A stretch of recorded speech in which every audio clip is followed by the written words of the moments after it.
Alors, bonjour. C'est une introduction pour la nouvelle application web pour le terminal Solio Agriculture à Sillery. Donc ici, nous avons la page d'accueil.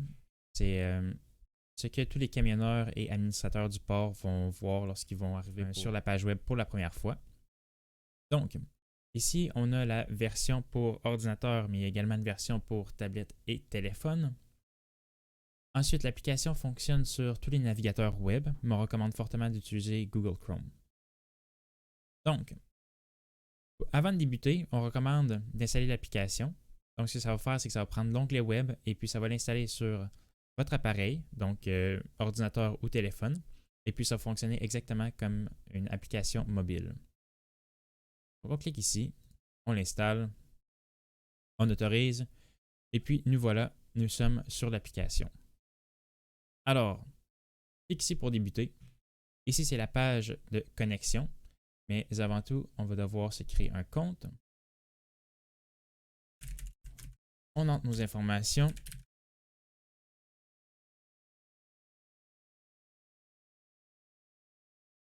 On s'enregistre.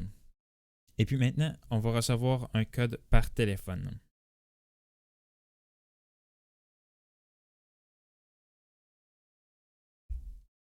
Donc c'est important parce que ça permet de valider votre identité. Et voilà, une fois que c'est validé, on tombe sur la page des camionneurs. Donc les camionneurs vont avoir trois options.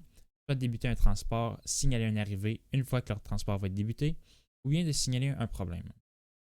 Donc pour débuter, ils vont vouloir débuter un transport. On tombe ici sur le formulaire du transport.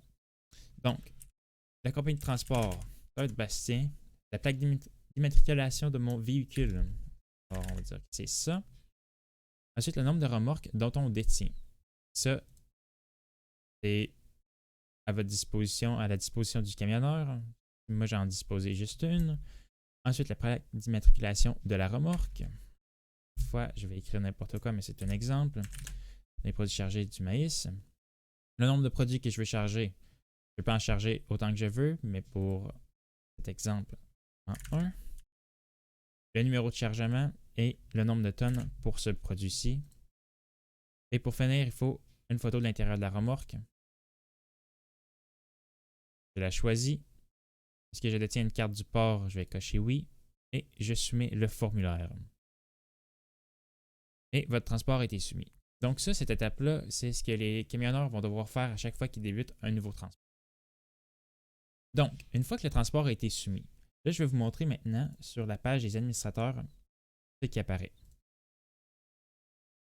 Donc, je vois le nouveau transport qui a été soumis par Bastien Avoine et le temps d'arrivée. Donc, si je clique sur ce transport ici, je vois le chauffeur Bastien Avoine, il détient une carte d'accès.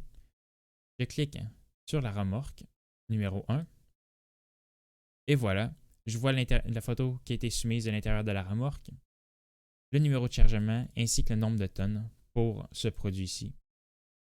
Donc, aussi, en haut à droite, on voit le temps d'arrivée estimé au camionneur pour arriver. Donc, je peux fermer ça ici. Par la suite, là, vous allez avoir une liste de différents transports qui sont soit en cours, arrivés scannés ou terminés. Et puis, l'onglet ici, c'est ce qui permet de filtrer entre ces différents transports. Donc, une chose qui va être importante à faire, ça va être de signaler les directives pour les camionneurs. Alors ça, c'est l'information qui va être affichée aux camionneurs une fois qu'ils vont arriver au terminal.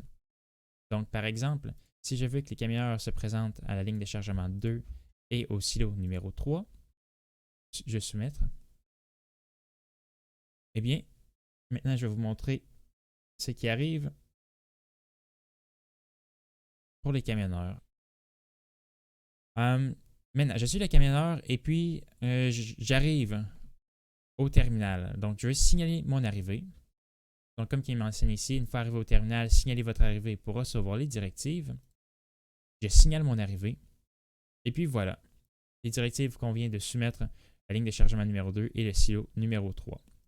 Donc, le camionneur va se diriger là, va soit faire son chargement ou son déchargement. Et puis par la suite, une fois que ça c'est complété, il va pouvoir indiquer ce transport comme complété. Et voilà, le transport est complété. Il va pouvoir maintenant en débuter un de nouveau. Une autre fonctionnalité qui est disponible pour les camionneurs, c'est de signaler un problème. Donc ça, c'est au cas où il y a un problème avec l'application, un problème avec son transport, ou peu importe. Il peut par exemple signaler un délai de livraison et indiquer comme description qu'il est tombé en panne. Je suis tombé en panne. Et puis, il va le soumettre. Ce que ça fait, c'est que c'est un outil de communication entre les camionneurs et puis les utilisateurs les administrateurs de l'application. Donc, si je retourne sur la page administrateur et puis je clique sur l'enveloppe en haut à droite, je peux voir le nouveau problème qui a été soumis. Donc, le chauffeur Bastien Avoine, à 11h09, a soumis un délai de transport et il a dit qu'il est tombé en panne. Donc, même chose pour les transports. Les problèmes ont aussi des filtres. Donc, par exemple, le délai de transport de Bastien Avoine il est nouveau. Donc, on peut soit décider de le mettre en attente ou de le marquer comme complété. Par exemple, si vous avez communiqué avec le camionneur et vous lui avez dit « OK, c'est bon » ou peu importe, vous pouvez le soumettre comme complété. On clique ici et puis il est dans la liste des complétés. Donc, ça, c'est un outil qui vous permet de communiquer avec les camionneurs au cas où vous voyez qu'il y a un transport qui est en cours, mais que le camionneur est arrivé en retard ou peu importe. Ou bien qu'il y a un problème avec l'application. Et puis, comme ça, vous pouvez l'assister dans son problème. Et donc, en gros, ça ressemble pas mal à ça. Ça, c'est tout ce qu'il y a à présenter au niveau de la page des camionneurs et la page des administrateurs. Et puis, vous pouvez par la suite toujours vous déconnecter. Et puis, ça vous ramène à la page d'accueil.